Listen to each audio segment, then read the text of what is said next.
Después de que mi bebé naciera prematuro, escribí en el chat familiar: estamos en la UCI neonatal, por favor recen. Mi tía respondió con fotos en la playa desde Hawái. Nadie vino. Un mes después, aún sentada en la cafetería del hospital, vi 62 llamadas perdidas y un mensaje de mi hermano. Contesta, es grave. Contest. Y entonces, ¡ay! ¡Qué momento! Cuando mi bebé nació antes de tiempo, mandé un mensaje al chat familiar. Estamos en la UCI. Por favor, recen por nosotros. ¿Y saben qué? Mi tía me respondió con fotos de la playa de Hawái. Nadie, absolutamente nadie vino. Un mes después, sentada todavía en la cafetería del hospital, vi 62 llamadas perdidas y un mensaje de mi hermano que decía: contesta. La cosa está fea. Cuando contesté, supe que algo terrible había pasado. Y es que, miren, yo siempre me imaginé la maternidad como algo difícil. Sí, pero hermoso. Lleno de noches sin dormir, claro, pero rodeada de amor. Lo que recibí, en cambio, fue una lucha por la vida de mi hijo, y una traición chocante, desgarradora, de las mismas personas con las que creí que podía contar. Mi nombre es Tiana, tengo 32 años. Y nunca imaginé la fuerza que tendría que sacar cuando mi hijo Noah llegó a este mundo con apenas 28 semanas. Ese día, mi mundo no solo se sacudió, se hizo pedazos por completo. Recuerdo haber enviado ese mensaje a nuestro grupo familiar, con los dedos temblorosos: estamos en la UCI. Por favor, recen por nosotros. La primera respuesta: 5 fotos de mi tía Karen en sus vacaciones en Hawái, con la leyenda: Aloha desde Maui. El clima es perfecto. Nadie, ni un solo miembro de mi familia nos visitó durante 4 semanas de agonía. Luego, una tarde en la cafetería del hospital, mi teléfono explotó. 62 llamadas perdidas. Un mensaje frenético de mi hermano Jaque: contesta. La cosa está fea. Yo ya sabía, muy dentro de mí, que algo más había salido terriblemente mal. Antes de Noah, mi vida se sentía bastante plena. Tenía una carrera en marketing que me encantaba de verdad, ayudando a pequeños negocios a levantar sus sueños. Cada mañana, me levantaba emocionada por los desafíos creativos que venían. Mi esposo, David, y yo llevábamos 3 años de casados. Vivíamos en nuestro acogedor apartamento de 2 habitaciones en Seattle con nuestra gata rescatada, Luna. Teníamos nuestras rutinas, nuestros lugares favoritos para el _brunch_ los fines de semana y, por supuesto, el sueño de formar una familia. Pero ese algún día tomó un desvío largo y doloroso. Durante 2 años, intentamos concebir, y lo único que encontramos fue la desilusión de 3 abortos espontáneos. Cada pérdida dejaba una cicatriz más profunda, un dolor crudo que parecía consumirnos todo. Nos aferramos el uno al otro, apoyándonos mutuamente en medio de ese duelo aplastante. Los médicos hicieron todas las pruebas, recetaron todos los medicamentos, monitorearon cada hormona. Lo llamaron infertilidad inexplicada, y aquello sonaba menos a un diagnóstico y más a una cruel e indefinida condena. Quizás deberíamos tomarnos un descanso, sugirió David una noche, después de nuestra tercera pérdida. No de intentarlo, sino de que sea nuestro único objetivo. Viajemos. Redescubramos lo que nos hacía felices antes. Y tenía razón. Nos habíamos obsesionado tanto con tener un bebé que habíamos olvidado cómo ser solo nosotros. Así que planeamos un viaje a Maine. 2 semanas de senderismo, de comer mariscos frescos y simplemente de reconectar. Por primera vez en meses, dormí toda la noche sin pesadillas de ansiedad. Fue durante ese viaje, en ese espacio de paz, donde concebí a Noah. No lo sabríamos hasta 3 semanas después, cuando mi periodo se retrasó y, con temor, me hice una prueba, intentando desesperadamente no ilusionarme demasiado. Cuando aparecieron 2 líneas rosas, no podía creerlo. Me hice 3 pruebas más, solo para estar segura, antes de llamar a David al trabajo. Estoy embarazada, susurré, como si decirlo demasiado alto pudiera hacerlo desaparecer. El silencio al otro lado de la línea fue aterrador, hasta que escuché un sollozo ahogado. Ya voy a casa, fue lo único que dijo.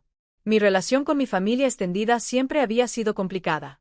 Mi madre murió de cáncer de mama cuando yo tenía 15 años, dejando un vacío que nadie pudo llenar.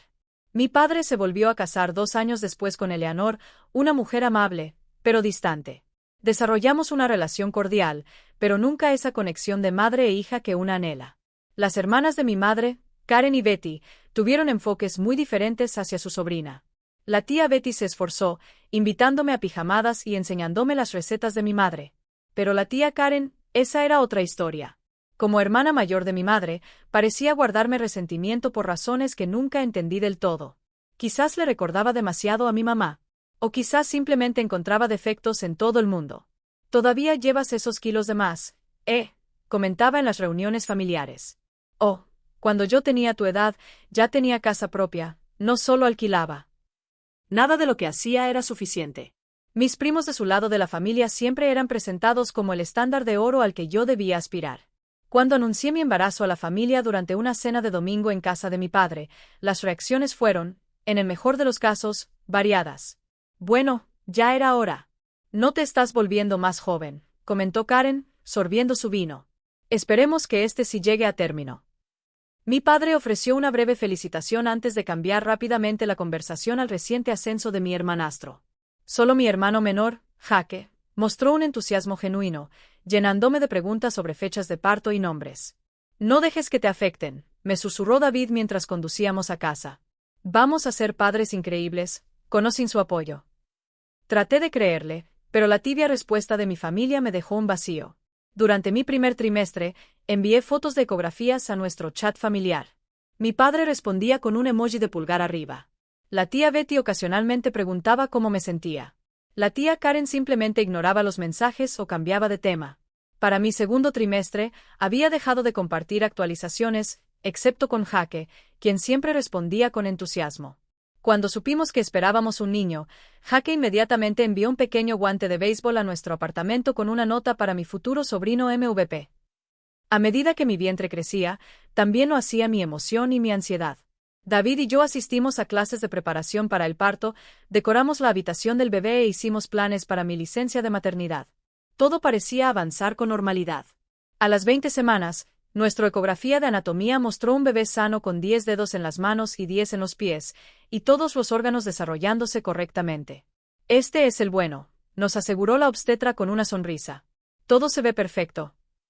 Yo quería creerle más que a nada. Cada semana que pasaba se sentía como una pequeña victoria. Cada cita prenatal, un obstáculo superado. Leí todos los libros de embarazo que pude encontrar, seguí todos los consejos sobre nutrición y ejercicio, y le hablaba a mi bebé constantemente. Ya eres tan amado, le decía cada noche, mis manos acunando mi vientre creciente. No podemos esperar a conocerte, pero tómate tu tiempo. Primero, hazte fuerte. Poco sabía que esas palabras me perseguirían en las semanas venideras. La primera señal de que algo andaba mal llegó en la semana 27. Me desperté a las 3 de la mañana con un dolor sordo de espalda que no se quitaba, no importaba cómo me pusiera. Para el desayuno, noté un flujo rosado que hizo sonar todas las alarmas en mi cabeza. Creo que deberíamos llamar al doctor, le dije a David, tratando de mantener la voz firme. En menos de una hora estábamos en el hospital, donde la enfermera me conectó a monitores que mostraban que estaba teniendo contracciones. El rostro del médico se puso serio al examinarme. Estás en trabajo de parto prematuro, me explicó. Tenemos que intentar detenerlo. Lo que siguió fue un torbellino de medicamentos, esteroides para ayudar a madurar los pulmones del bebé y monitoreo constante. Durante 3 días, estuve en la cama del hospital, aterrorizada, rogando que las contracciones pararan. David rara vez se apartaba de mi lado, durmiendo en esa incómoda silla del hospital y sosteniendo mi mano en los peores momentos. Al cuarto día, a pesar de todas las intervenciones médicas, se me rompió la fuente. No podemos demorar más, nos informó el médico. Necesitamos traer al bebé ahora. Fui llevada de urgencia al quirófano para una cesárea de emergencia. El miedo era abrumador. A las 28 semanas, sabía que las posibilidades de nuestro bebé eran mejores de lo que hubieran sido incluso una década atrás. Pero aún así, venía al mundo peligrosamente temprano. Bajo las duras luces del quirófano, sentí la extraña sensación de tironeo mientras trabajaban para sacar a mi hijo. La ausencia de un llanto cuando lo sacaron me heló la sangre. ¿Está bien?, pregunté desesperadamente, incapaz de ver más allá del paño quirúrgico. Está respirando, respondió el doctor, pero su tono carecía de la tranquilidad que yo necesitaba desesperadamente. El equipo de la UCIN ya está con él. David me besó la frente, dividido entre quedarse conmigo y seguir a nuestro hijo. Ve con él, lo urgí. No lo dejes solo. Pasaron horas antes de que pudiera ver a Noah.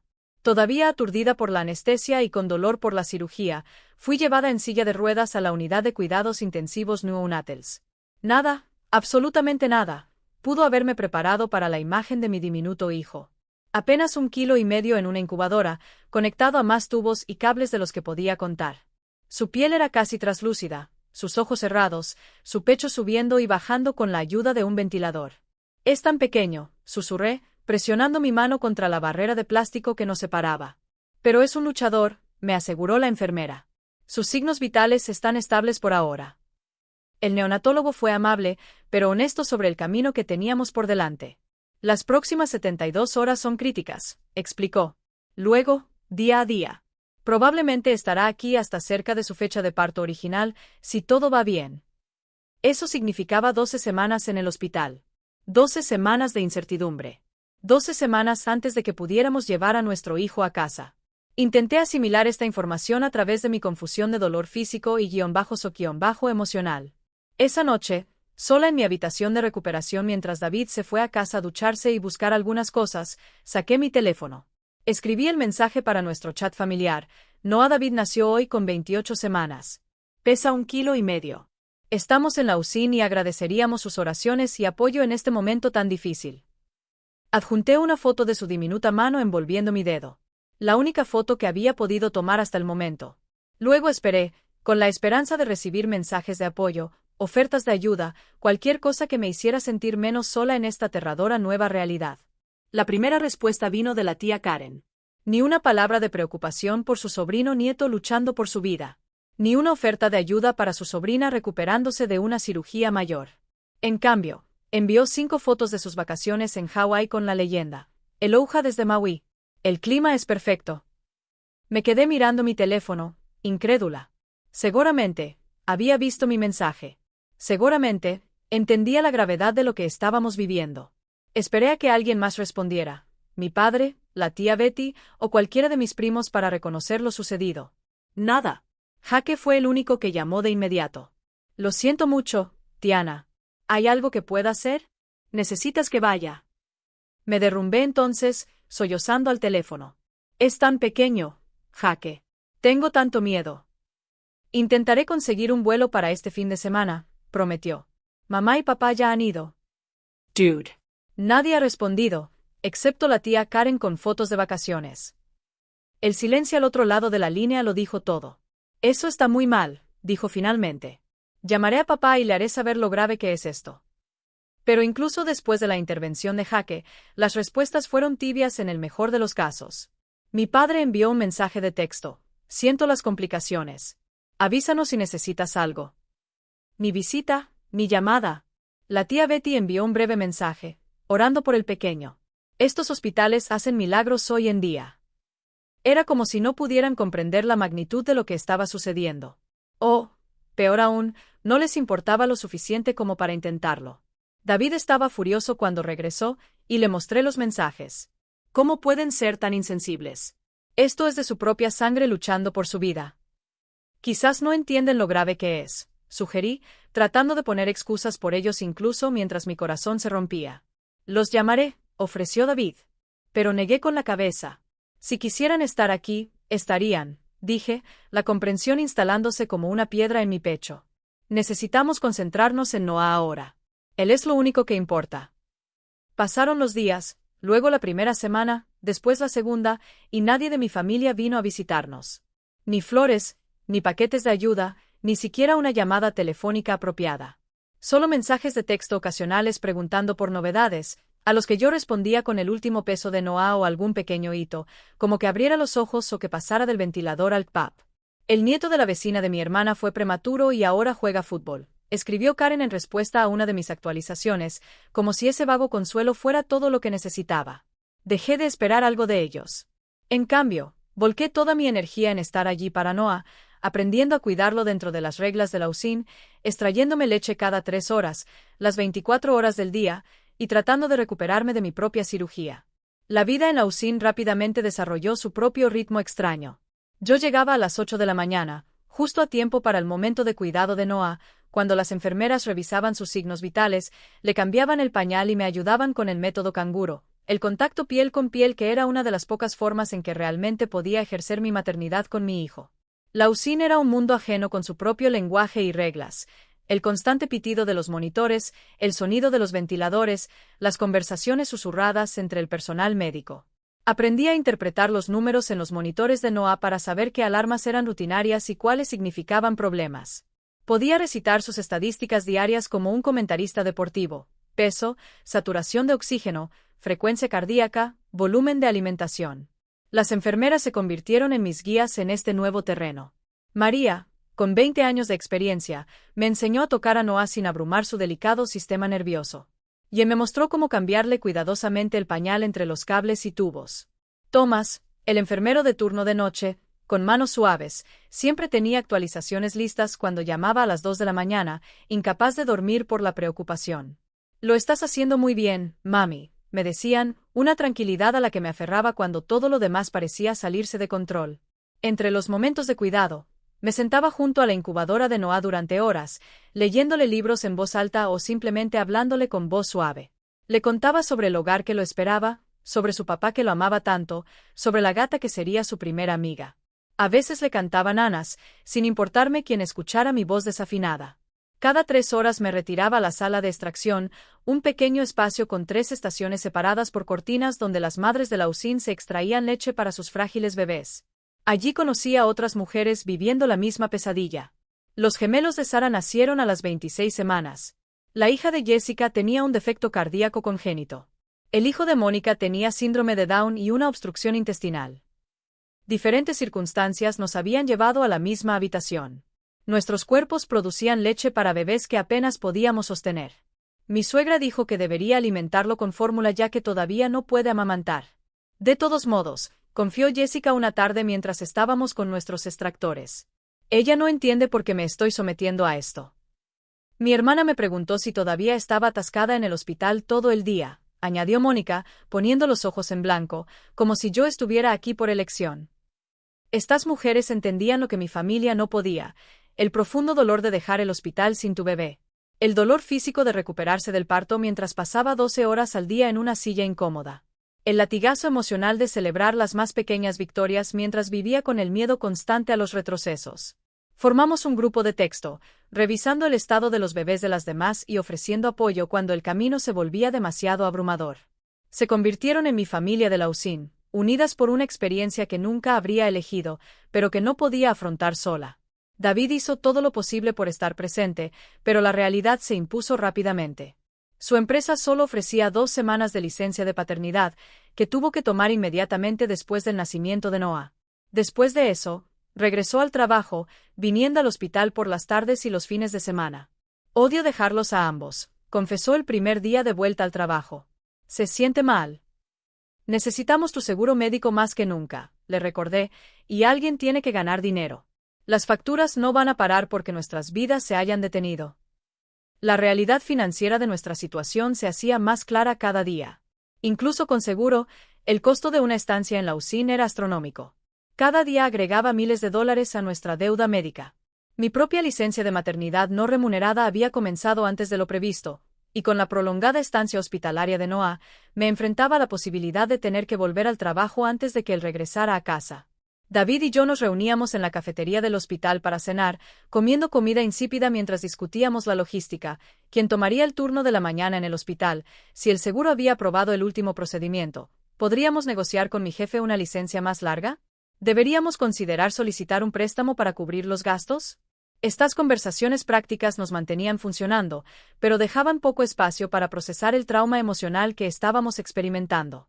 Por la noche, sola en nuestra cama, mientras David dormía en el sofá cama para darme espacio para recuperarme, yo sollozaba en silencio en mi almohada, abrumada por el miedo, la culpa y la soledad. La ausencia del apoyo de mi familia se hacía más notoria con cada día que pasaba. Me desplazaba por las redes sociales durante las largas horas junto a la cama de Noah y veía las actualizaciones de sus vidas. Mi padre y mi madrastra en un concierto. La tía Karen publicando sobre una cena familiar a la que no me habían invitado. Primos reuniéndose para un fin de semana en la casa del lago de alguien. La vida continuaba para ellos como si nada hubiera cambiado. Mientras que mi mundo se había hecho pedazos por completo y se había reformado alrededor de la UCIN, cada foto, cada actualización casual sobre sus vidas normales se sentía como un recordatorio deliberado de mi exclusión, de lo poco que les importaba la lucha de Noah o mi propio calvario. Traté de reprimir el dolor y concentrarme en lo que importaba. Noah estaba progresando lenta pero constantemente. Había pasado del ventilador al CPAP, una forma menos invasiva de soporte respiratorio. Estaba tolerando pequeñas cantidades de mi leche materna a través de una sonda de alimentación. Su peso había aumentado a 1,2 kg al final de la segunda semana. Está haciendo todo lo que queremos ver, me aseguró el Dr. Patterson, el neonatólogo, durante las rondas. Pero recuerda, esto es una maratón, no un _sprint_. Me adapté a la rutina de la UCIN, encontrando pequeños consuelos donde podía. La silla reclinable junto a la incubadora de Noah se convirtió en mi segundo hogar. Llevaba un diario de su progreso diario, documentando cada hito, por pequeño que fuera. Primera vez que abría los ojos. Primera vez que envolvía todo su puño alrededor de la punta de mi dedo.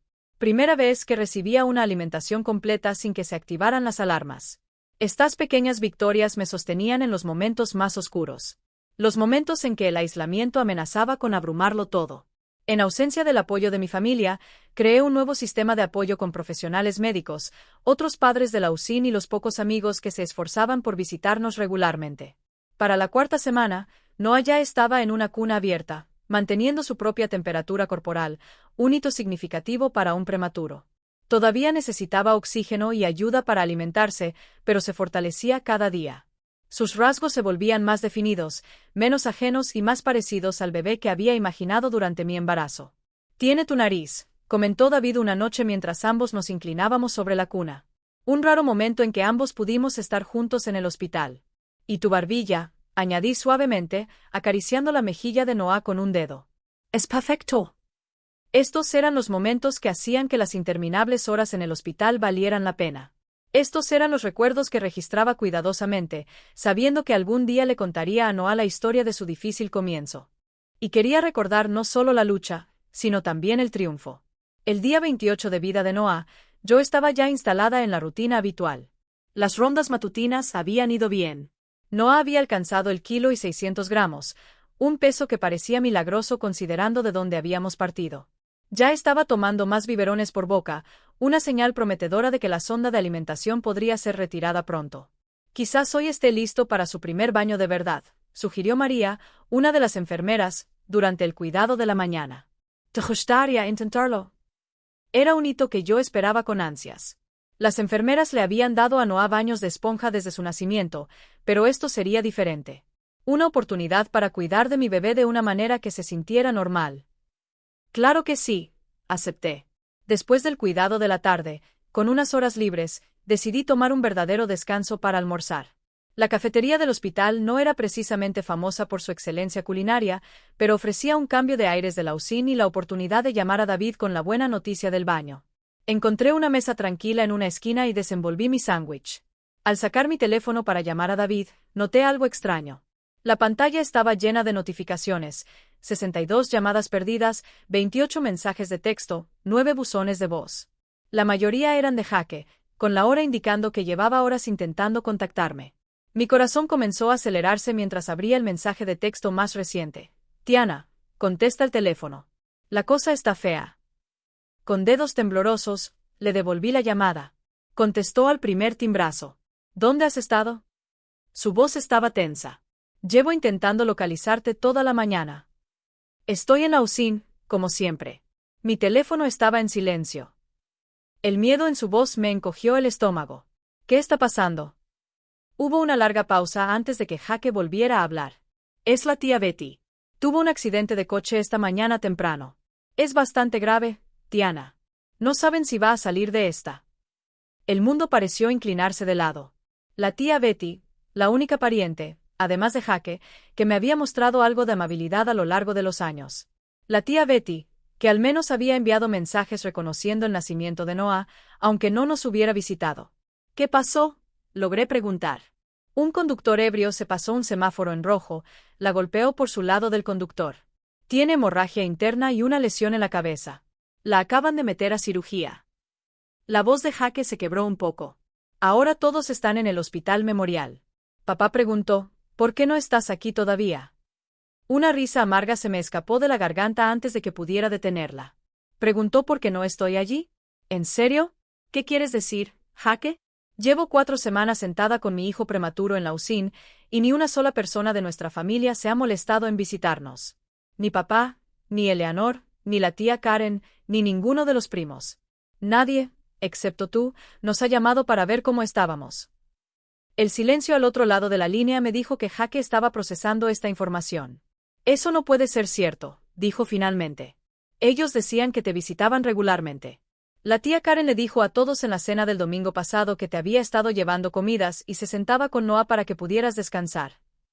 Fue como un puñetazo en el estómago. ¿Qué? ¿Dijo qué? Ha estado diciendo a todo el mundo que te visita 3 veces por semana, que te trae comidas caseras al hospital, que se sienta con Noah mientras echas una siesta o te duchas. La voz de Jake había pasado de confusa a enojada. Incluso le mostró a papá fotos de Noah que ella afirmaba haber tomado. Mi mente se aceleró para dar sentido a esto. Las únicas fotos que he enviado al chat familiar son las que tomé yo. Ella debe haberlas guardado y fingido que eran suyas. ¿Y los demás? Papá, la tía Betty, antes del accidente. Nadie, Jake. Nadie ha estado aquí.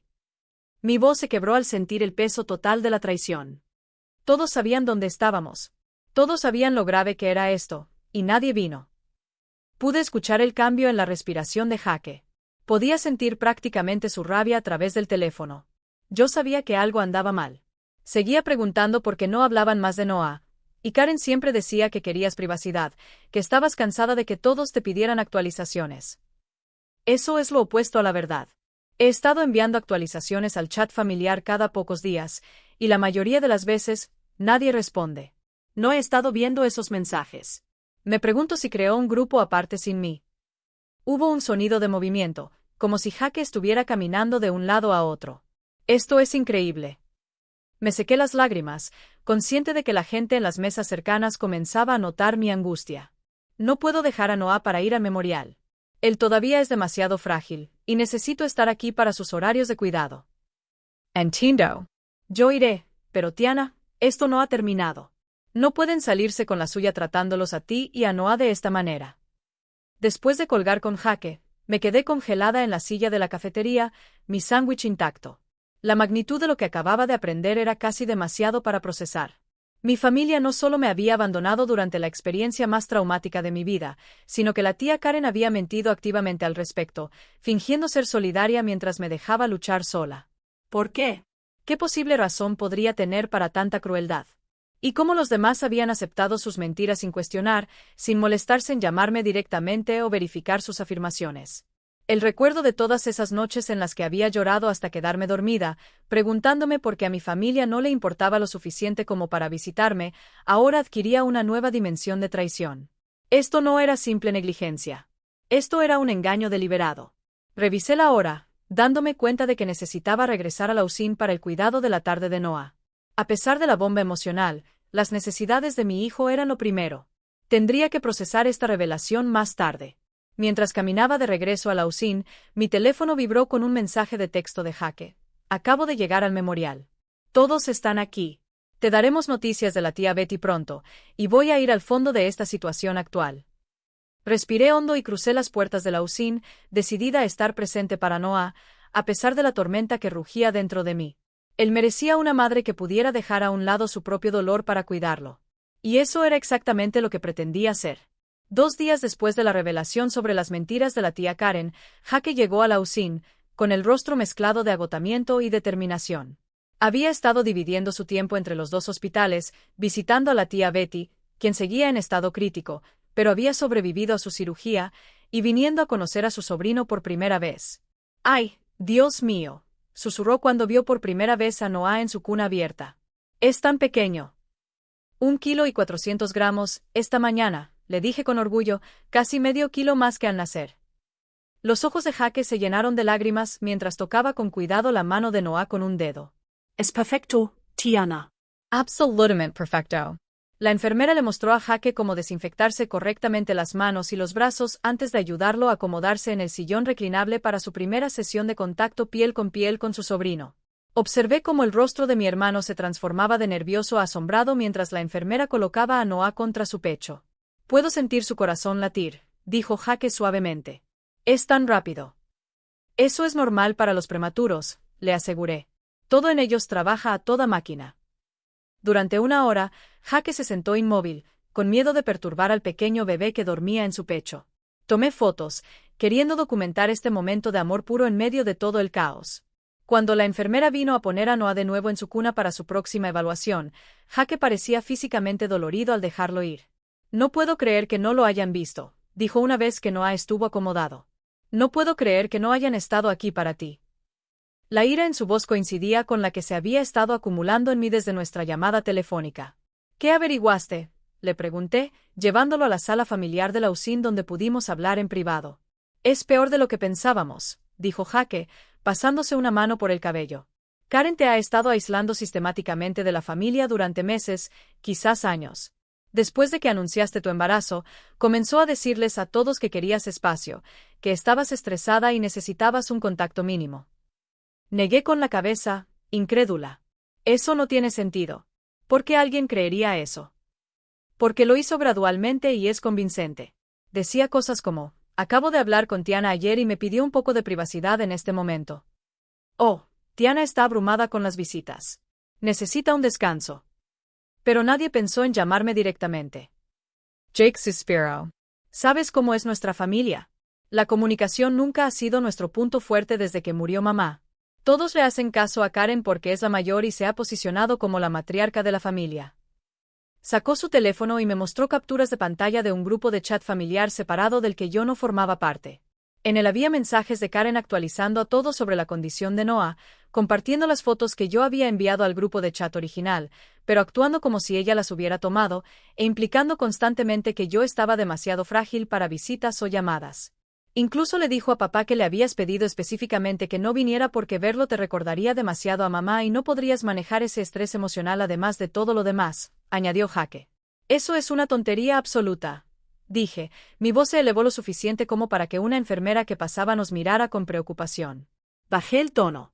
Hubiera dado cualquier cosa por tener el apoyo familiar estas últimas semanas. Lo sé, Jake me apretó la mano. Y ahora ellos también lo saben.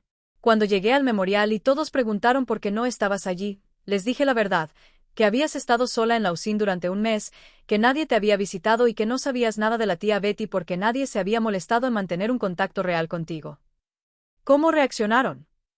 Papá estaba en _soc_. Seguía diciendo que Karen le había dicho que estabas recibiendo todo el apoyo que necesitabas, que te estaba yendo bien. La hija de la tía Betty, Lisa, estaba furiosa.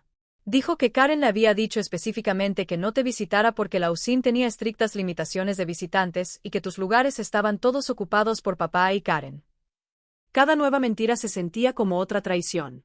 Personas con las que había crecido, personas que deberían haberlo sabido mejor, habían permitido que una persona dictara su relación conmigo durante el momento más vulnerable de mi vida. Quiero confrontarla, dije, una nueva determinación endureciéndose dentro de mí. Quiero que todos escuchen lo que ha hecho. Jake Asensio. Pensé que dirías eso. He organizado una videollamada para esta noche. Todos estarán en la habitación del hospital de la tía Betty y podemos conectarte desde aquí. Todos quieren ver a Noah y escucharte directamente. La idea de enfrentar a todos, de desnudar la verdad de mi aislamiento, era a la vez aterradora y necesaria. Por el bien de Noah y por el mío propio, necesitaba recuperar mi voz en mi familia. Esa noche, con Noah durmiendo plácidamente en su cuna a mi lado, Jake llamó desde la habitación del hospital de la tía Betty. En mi pantalla aparecieron los rostros de mi familia, reunidos alrededor de una _laptop_. Mi padre, que se veía más viejo de lo que recordaba. Eleanor, con la mano en su hombro. Mis primos Lisa y Mark, los hijos de la tía Betty. Y ahí, al borde del cuadro, la tía Karen, con una expresión cuidadosamente neutra. Tiana, comenzó mi padre, con la voz cargada de emoción. Jake nos dice que hemos sido engañados sobre tu situación. Antes de que pudiera responder, incliné mi teléfono para mostrarles a Noah. Este es su nieto, papá. Su sobrino, Lisa y Mark, y su sobrino nieto, tía Karen. Hoy cumple 4 semanas, y ninguno de ustedes lo ha conocido. Hubo una exhalación colectiva mientras veían a Noah por primera vez, tan pequeño en su cuna con monitores conectados a su diminuto cuerpo. Oh, Tiana, susurró Lisa. Es hermoso. Karen nos dijo que la usina restringía las visitas por riesgos de infección. Mi padre dijo, sin apartar los ojos de la imagen de Noah en la pantalla, Ella dijo que solo se permitían padres y abuelos, y que tú le habías pedido que fuera en mi lugar porque yo te recordaba demasiado a tu madre. Cambié la cámara de nuevo a mi cara. Eso es una mentira. La USIN permite 4 visitantes designados por bebé. David y yo somos 2. Jaque es ahora el tercero. Hemos estado guardando el cuarto puesto, esperando que alguien de nuestra familia lo quisiera. Karen dijo que estabas bien, que tenías mucho apoyo, añadió Mark, con expresión preocupada. He estado sola, dije, ya sin poder ocultar el dolor en mi voz. David tiene que trabajar para mantener nuestro seguro. Llevo sentada en este hospital 12 horas al día, viendo a mi hijo luchar por su vida sin el apoyo familiar, excepto por las llamadas de Jaque. Me he estado extrayendo leche cada 3 horas, las 24 horas del día, recuperándome de una cesárea, lidiando con decisiones médicas y papeleo del seguro, todo mientras estaba aterrorizada de que mi bebé no sobreviviera, y ni uno de ustedes me llamó directamente para ver cómo estaba. El silencio que siguió fue pesado, cargado de vergüenza.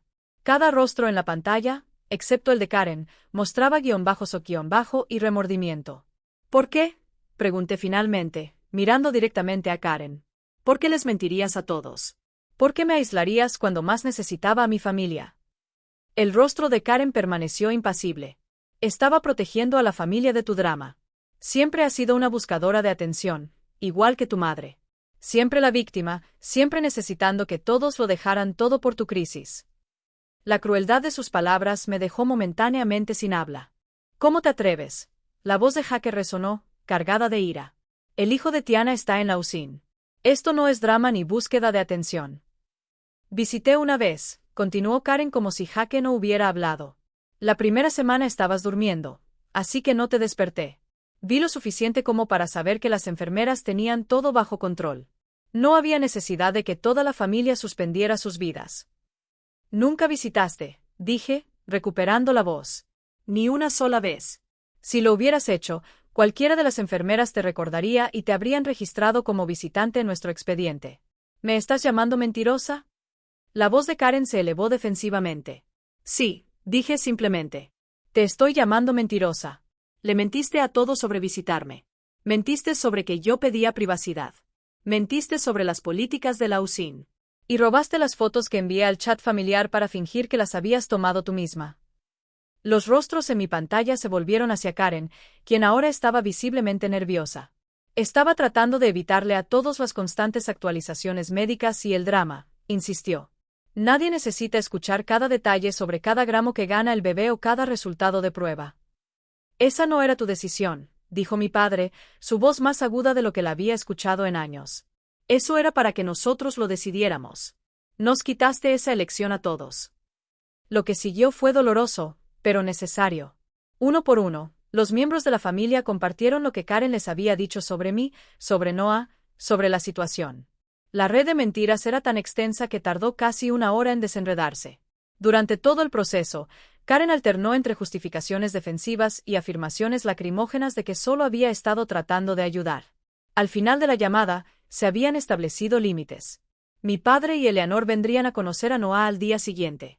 Lisa y Mark visitarían cuando pudieran dejar a la tía Betty, y a Karen se le había dicho en términos inequívocos que su manipulación ya no sería tolerada. Quiero ser muy clara, dije antes de terminar la llamada. En este momento estoy enfocada en Noah. Su salud y bienestar son mi prioridad. No tengo la energía emocional para mantener relaciones con personas que no pueden respetarme o que traen negatividad a nuestras vidas. De ahora en adelante, elegiré cuidadosamente quién es parte de nuestro círculo familiar. El parentesco sanguíneo por sí solo no es suficiente. Con esas palabras, desconecté la llamada. Emocionalmente agotada, pero extrañamente más ligera, como si una carga que había estado llevando durante años finalmente se hubiera desprendido. La mañana después de la videollamada, llegué a la USIN y encontré a mi padre y a Eleanor ya allí. Habían llegado temprano para hablar con los médicos antes de que yo llegara. Ver a mi padre de pie fuera de la habitación de Noah, con el rostro marcado por una mezcla de asombro y arrepentimiento mientras miraba por la ventana a su diminuto nieto, desbloqueó algo en mi pecho. Papá, dije suavemente, acercándome. Él se dio la vuelta y, por primera vez desde que mi madre murió, lo vi llorar abiertamente. Tiana, lo siento mucho. Debbie Haberlo Sábado. Debí haberte llamado directamente. Yo quería mantener mi enojo, para hacerlo responsable de su ausencia. Pero ver su genuino remordimiento debilitó mi determinación. Debiste haberlo hecho, le dije. Pero ya estás aquí. Eleanor se adelantó, su habitual actitud reservada reemplazada por una sincera preocupación. Trajimos algunas cosas para ti y Noah, dijo, señalando una bolsa grande a sus pies. Las enfermeras nos dijeron lo que podría ser útil. Dentro de la bolsa había ropa suave para prematuros, un diario diseñado específicamente para que los padres de la UCIN registraran los hitos, una tarjeta de regalo para la cafetería del hospital, pantuflas cómodas para mí y varios libros para leerle a Noah. Las enfermeras también nos dieron instrucciones detalladas sobre cómo visitarnos correctamente, añadió mi padre. Hemos estado aquí 1 hora aprendiendo los protocolos y obteniendo nuestras credenciales de visitante. Su esfuerzo fue un punto de partida, un gesto que reconocía la profundidad de su negligencia anterior. Juntos, entramos en la habitación de Noah, donde una enfermera revisaba sus signos vitales. Buenos días, pequeño, le dijo alegremente a Noah. Hoy tienes visitas. Después de lavarse las manos y los brazos según el protocolo de la UCIN, mi padre y Eleanor fueron presentados a su nieto de manera adecuada. Observé cómo mi estoico padre se transformaba ante mis ojos, sus expresiones suavizándose mientras la enfermera explicaba cómo tocar a Noah con suavidad. Él ya conoce la voz de su madre, les dijo la enfermera. Bueno. Dejen que aprenda sus voces también. Mi padre se inclinó cerca de la cuna. Hola, Noah, dijo, su voz inusualmente suave. Soy tu abuelo. Lamento llegar tarde a la fiesta, pero prometo que estaré aquí de ahora en adelante. Esa promesa marcó el comienzo de un nuevo capítulo en nuestra historia familiar. Durante las siguientes semanas, a medida que Noah seguía fortaleciéndose, mi sistema de apoyo se expandió. Mi padre visitaba cada 2 días, a menudo trayéndonos comida a David y a mí, u ofreciéndose a sentarse con Noah para que yo pudiera darme una ducha adecuada o echar una siesta en la sala familiar. Lisa y Mark, una vez que la tía Betty se estabilizó, también se convirtieron en visitantes regulares, maravillándose con el progreso de Noah y trayéndonos pequeños regalos cada vez que venían. Incluso algunos de mis primos, una vez que entendieron que habían sido manipulados por Karen, se pusieron en contacto con mensajes de apoyo y ofertas de ayuda. Pero el acontecimiento más sorprendente llegó cuando la tía Betty finalmente despertó, recuperándose de su accidente, y pidió hacer una videollamada conmigo desde su habitación del hospital. Debí haber sabido que algo andaba mal, dijo. Su rostro aún magullado por el accidente. Karen siempre ha estado celosa de tu madre y, por extensión, de ti. La dejé tomar el control de las comunicaciones familiares porque parecía más fácil, pero nunca imaginé que llegaría tan lejos. ¿Por qué estaba celosa de mi madre? Le hice una pregunta que me había inquietado durante años. La tía Betty suspiró. Tu madre siempre fue la favorita, la que tuvo las oportunidades y los elogios. Karen era la responsable, la que se quedó cerca de casa y cuidó a nuestros padres. Pero tu madre era la que todos adoraban. Cuando murió tan joven, dejando atrás una hija que se parece tanto a ella, creo que fue demasiado para Karen. Esta explicación no excusaba el comportamiento de Karen, pero ofrecía un contexto para una vida de crueldad sutil que había culminado en esta traición definitiva. Entender la raíz de sus acciones no sanó la herida, pero me ayudó a reconocer que su comportamiento nunca había sido realmente sobre mí. En cuanto a Karen, había sido efectivamente marginada del círculo íntimo de la familia. Después de que la verdad salió a la luz, nadie estaba dispuesto a confiar en ella como antes. Hizo un intento de visitar la UCIN, presentándose sin previo aviso con un osito de peluche para Noah. Pero yo ya había instruido a las enfermeras para que no la añadieran a nuestra lista de visitantes aprobados. Soy su tía abuela, protestó cuando la detuvieron en la entrada de la UCIN. Tengo todo el derecho a verlo.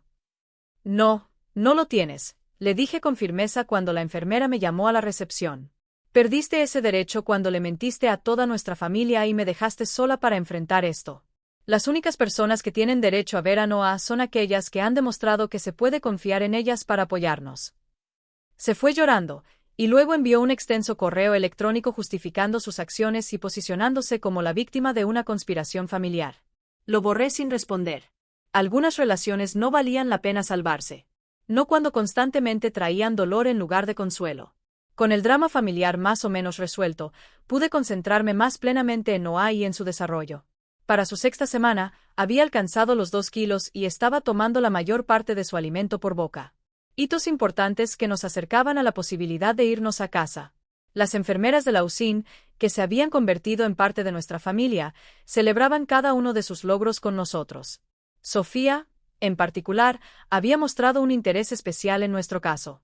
Yo también tuve un prematuro, hace 20 años, me confió una noche durante un turno tranquilo. 26 semanas, 730 gramos.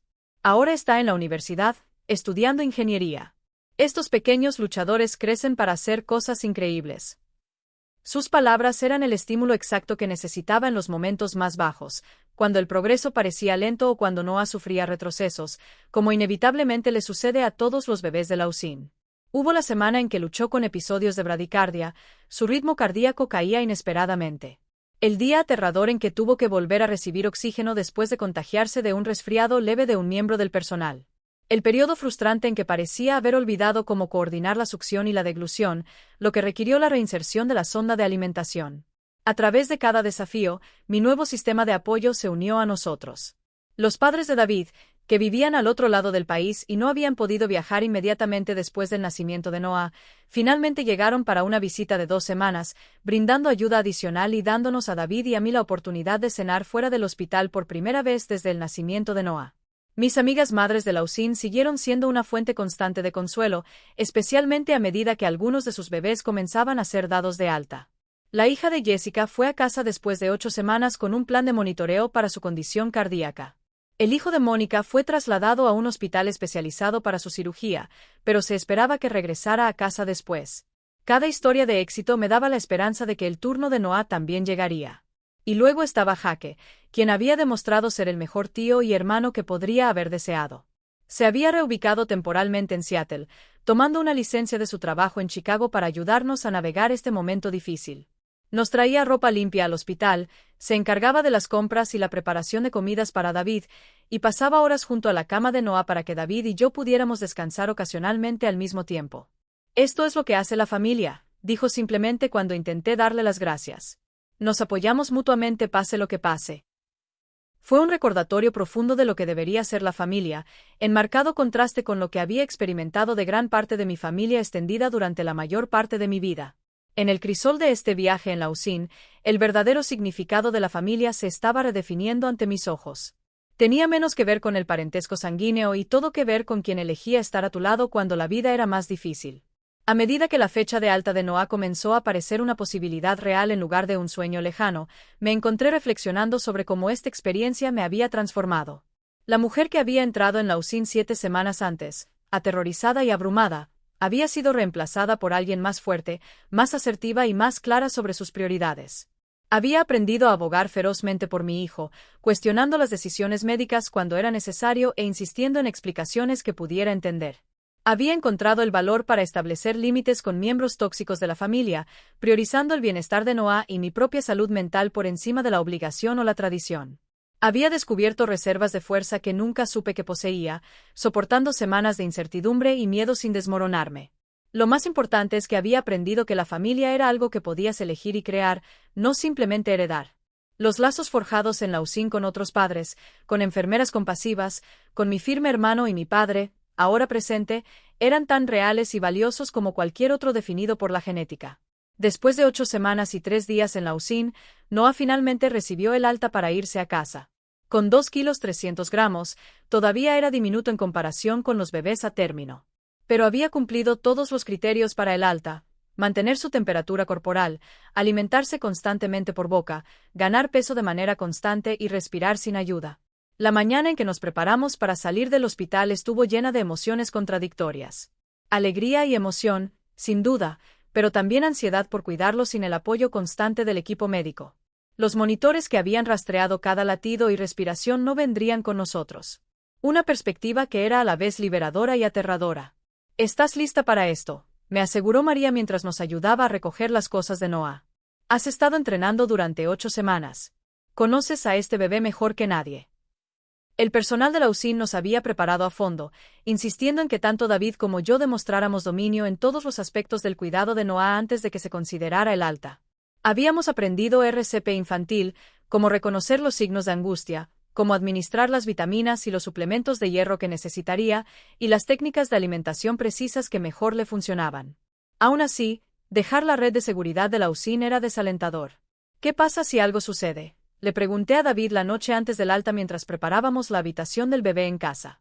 ¿Y si nos perdemos algo que los monitores habrían detectado? Entonces lo resolveremos, dijo con firmeza, ensamblando la cuna especial inclinada recomendada para los problemas persistentes de reflujo de Noah. Tenemos al pediatra en marcación rápida. Tenemos nuestra cita de seguimiento de la UCIN la próxima semana y nos tenemos el uno al otro. Podemos hacer esto, Tiana.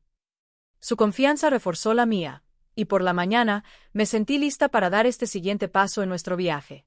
Jake se había quedado en nuestro apartamento durante la noche, limpiando y preparando una cena especial de bienvenida a casa. Mi padre y Eleanor habían abastecido nuestra nevera y despensa con comidas para las próximas semanas. David había transformado la habitación del bebé, adaptándola a las necesidades de un prematuro en lugar del bebé a término que habíamos esperado. Las brillantes luces del techo habían sido reemplazadas por lámparas más suaves para proteger los ojos sensibles de Noah. Un humidificador mantenía el nivel óptimo de humedad para sus pulmones aún en desarrollo. El monitor de bebé era el modelo mejor valorado, diseñado para detectar incluso los más leves cambios en los patrones de respiración. Cuando finalmente salimos de las puertas del hospital, Noah, asegurado en su asiento de seguridad con insertos especiales para prematuros, se sintió irreal. El mundo exterior parecía demasiado ruidoso, demasiado brillante, demasiado lleno de gérmenes potenciales para nuestro frágil bebé. David condujo a casa exactamente a 8 kilómetros por hora por debajo del límite de velocidad, tomando las curvas con una lentitud exagerada mientras yo me sentaba en la parte de atrás junto a Noah, observando cada una de sus respiraciones. Al llegar a casa, nos recibió un pequeño comité de bienvenida. Jake, mi padre, Eleanor y Lisa se habían reunido con globos y un cartel que decía: «Bienvenido a casa, Noah». Su emoción se moderó con comprensión, manteniendo las voces bajas y asegurándose de que todos hubieran usado desinfectante de manos antes de que entráramos al apartamento. «No nos quedaremos mucho tiempo», prometió mi padre. «Solo queríamos verlos instalados». Fiel a su palabra, después de una breve celebración y algunas fotos, nos dejaron para que nos adaptáramos a nuestra nueva realidad como familia de 3 en casa por primera vez. La quietud que se instaló después de su partida fue a la vez pacífica e intimidante. Durante 8 semanas, Noah había estado rodeado de los sonidos ambientales de la UCIN, el zumbido constante de las máquinas y las suaves conversaciones de las enfermeras. Ahora éramos solo nosotros 3 en nuestro apartamento. El tic-tac del reloj de repente resonaba fuerte en el silencio. «¿Qué hacemos ahora?», le pregunté a David medio en broma mientras mirábamos a Noah, que dormía en su cuna. «Ahora vivimos», dijo simplemente, abrazándome. «Un día a la vez». Esas primeras semanas en casa establecieron un nuevo ritmo para nuestra familia. Noah necesitaba comer cada 3 horas, día y noche. Un horario que nos dejaba exhaustos pero agradecidos. Cada gramo que ganaba se sentía como una victoria. Cada ciclo de sueño tranquilo era un regalo. Cada sonrisa, aunque los médicos insistían en que eran solo reflejos a esa edad, se sentía como un mensaje personal de resiliencia. A los 2 meses de edad, a pesar de tener solo el equivalente a 2 semanas de edad corregida, Noah estaba prosperando de maneras que asombraban incluso a sus médicos. Su desarrollo fue monitoreado de cerca a través de chequeos semanales y la clínica de seguimiento especializada para prematuros. Pero hasta ahora, no mostraba signos de las complicaciones a largo plazo que a menudo afectan a los bebés nacidos tan temprano. Fue durante este periodo de ajuste y optimismo cauteloso que recibimos la invitación a la fiesta de bienvenida de la tía Betty. Había pasado 6 semanas en el hospital y el centro de rehabilitación después de su accidente y la familia se reunía para celebrar su regreso a casa. «No tenemos que ir», dijo David cuando le mostré la invitación. «Nadie nos culparía por quedarnos en casa con Noah». Pero sentí que era importante asistir, no solo para apoyar a la tía Betty, que se había convertido en una aliada inesperada, sino también para redefinir mi lugar dentro de la familia en mis propios términos. Además, Jake había confirmado que la tía Karen estaría allí. Y aunque la confrontación no era mi objetivo, necesitaba establecer límites claros en persona. Después de consultar con el pediatra de Noah, hicimos arreglos para asistir por un breve periodo con estrictas precauciones para proteger el sistema inmunológico aún vulnerable de Noah. Él se quedaría en casa con una enfermera de confianza de la UCIN que ocasionalmente brindaba atención privada, permitiéndonos a David y a mí asistir juntos. La reunión en casa de la tía Betty fue más pequeña que los típicos eventos familiares del pasado, quizás debido a su condición aún frágil. Cuando David y yo llegamos, fuimos recibidos cálidamente por la mayoría, aunque pude sentir a Karen observando desde el otro lado de la habitación, su expresión indescifrable. La tía Betty, sentada en un sillón reclinable con las piernas todavía enyesadas, me tomó de las manos tan pronto como me acerqué. «¿Cómo está nuestro pequeño guerrero?», preguntó. Le mostré fotos recientes de Noah, ahora más rellenito y con aspecto más de recién nacido típico, aunque todavía pequeño para su edad. Está increíble, dije con orgullo. Los médicos están muy contentos con su progreso. No puedo esperar a conocerlo cuando esté listo para más visitas, dijo, pero solo cuando tú digas que es el momento. He aprendido la lección de dejar que otros dicten las relaciones familiares. Su mirada dirigida a Karen no pasó desapercibida para los que estaban cerca. La atmósfera en la habitación cambió ligeramente, las conversaciones se silenciaron como en anticipación de una confrontación. No tenía ningún deseo de crear drama en un evento destinado a celebrar la recuperación de la tía Betty. Pero cuando Karen se me acercó más tarde, mientras yo buscaba una bebida en la cocina, supe que la conversación no se podía evitar. Tu bebé se ve bien, dijo con rigidez. Me alegro de que las cosas salieran bien. La desestimación casual de la experiencia traumática que habíamos soportado, la minimización de la lucha de Noah por sobrevivir como algo que simplemente salió bien, encendió una ira tranquila dentro de mí. Su nombre es Noah, dije con calma. Y sí, ahora está bien, a pesar de que pasó los 2 primeros meses de su vida en el hospital sin el apoyo de su familia extendida debido a tus mentiras. Creo que ha habido malentendidos por ambas partes, comenzó ella. No, la interrumpí, manteniendo mi voz baja pero firme. Ha habido un engaño deliberado de tu parte, y eso no es algo que puedas simplemente olvidar. No espero una disculpa porque no creo que pienses que hiciste algo malo. Pero quiero ser muy clara en algo. No tendrás una relación con mi hijo a menos que puedas reconocer el daño que causaste y hacer enmiendas genuinas. Su rostro se puso rojo de ira. No puedes impedirme ver a mi sobrino nieto. Soy familia. Ser familia no se trata solo de sangre, Karen. Se trata de confianza, apoyo y cuidado genuino. No has demostrado ninguna de esas cosas. Así que sí, puedo y decidiré quién tiene un lugar en la vida de Noah. Y ahora mismo, eso no te incluye a ti. La dejé de pie en la cocina, reuniéndome con David en la sala con una nueva sensación de paz. Establecer ese límite había sido necesario, no solo por el bien de Noah, sino también por mi propia sanación. Mientras nos preparábamos para dejar la reunión temprano para regresar con Noah, varios miembros de la familia se acercaron para preguntar cuándo podrían conocerlo. En lugar de hacer promesas vacías o evitar la pregunta, como quizás habría hecho en el pasado, fui directa. Estamos limitando las visitas mientras su sistema inmunológico se fortalece, pero tendremos una pequeña celebración de bienvenida en unas pocas semanas. Aquellos que nos han apoyado durante este viaje serán invitados. El mensaje era claro. Las relaciones con mi familia de ahora en adelante se basarían en acciones, no meramente en títulos familiares. Algunos entendieron de inmediato, asintiendo en reconocimiento de lo que se había perdido y lo que necesitaba ser reconstruido. Otros parecían confundidos o heridos, aún sin comprender del todo cómo su ausencia durante nuestra crisis me había afectado. En los meses que siguieron, nuestro círculo familiar se expandió lentamente para incluir a aquellos que demostraron un interés genuino en el bienestar de Noah y respeto por nuestros límites como padres. Mi padre y Eleanor se convirtieron en visitantes regulares, recuperando gradualmente mi confianza a través de una presencia y apoyo constantes. Jake siguió siendo el miembro más devoto de nuestra familia, eventualmente mudándose permanentemente a Seattle para estar más cerca de nosotros. La tía Betty, una vez recuperada lo suficiente para viajar, vino a conocer a Noah en persona, trayendo consigo fotos antiguas de mi madre que pensó que yo querría que Noah tuviera algún día. Fue durante su visita cuando compartió más sobre la complicada historia entre mi madre y Karen, ayudándome a entender que las raíces del resentimiento de Karen eran profundas y tenían poco que ver conmigo personalmente.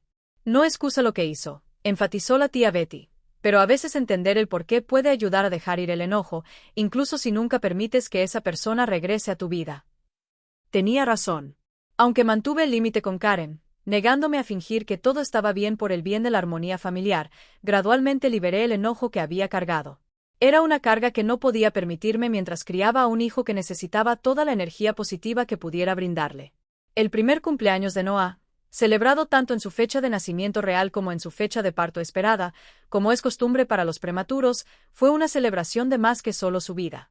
Fue un reconocimiento del viaje que todos habíamos emprendido, de la fuerza que habíamos descubierto y de la familia que habíamos creado, no solo a través del nacimiento, sino a través de la elección.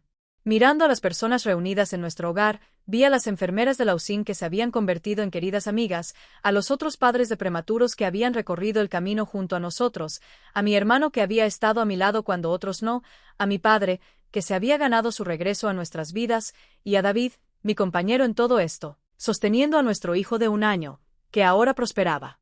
Esto era familia, me di cuenta, no la que me había tocado al nacer, sino la que habíamos construido a través de la crisis y el amor, a través de límites y perdón, a través de decisiones intencionales sobre quien merecía un lugar en nuestro círculo sagrado. La experiencia de Lausanne casi me había destrozado. Pero al reconstruirme, había creado algo más fuerte que antes. Había aprendido a confiar en mis instintos, a abogar ferozmente por aquellos a quienes amaba y a reconocer que a veces las experiencias más dolorosas conducen al crecimiento más profundo. Noah crecerá conociendo esta historia algún día, no como un cuento de traición familiar, sino como un testimonio de resiliencia y el poder de elegir tu propio camino. Sabrá que fue deseado, por el que se luchó y fue apreciado desde su primer aliento. Entenderá que la familia se define no por obligación, sino por amor y acción, por quien aparece cuando más importa. Mientras lo miro ahora dando sus primeros pasos tentativos, balbuceando sus primeras palabras, descubriendo el mundo con asombro en sus ojos, estoy agradecida por el difícil viaje que nos trajo hasta aquí. Sin él, quizás nunca habría encontrado el valor para crear la vida y la familia que realmente merecíamos. ¿Alguna vez has tenido que redefinir lo que significa familia para ti? ¿Quién estuvo allí para ti en tus momentos más oscuros y te sorprendió? Por favor, comparte tus experiencias en los comentarios a continuación. Y si esta historia resonó contigo, por favor, dale me gusta, suscríbete y compártela con alguien que pueda necesitar escuchar que no estás solo en sus luchas. Gracias por escuchar mi historia. Cuídense.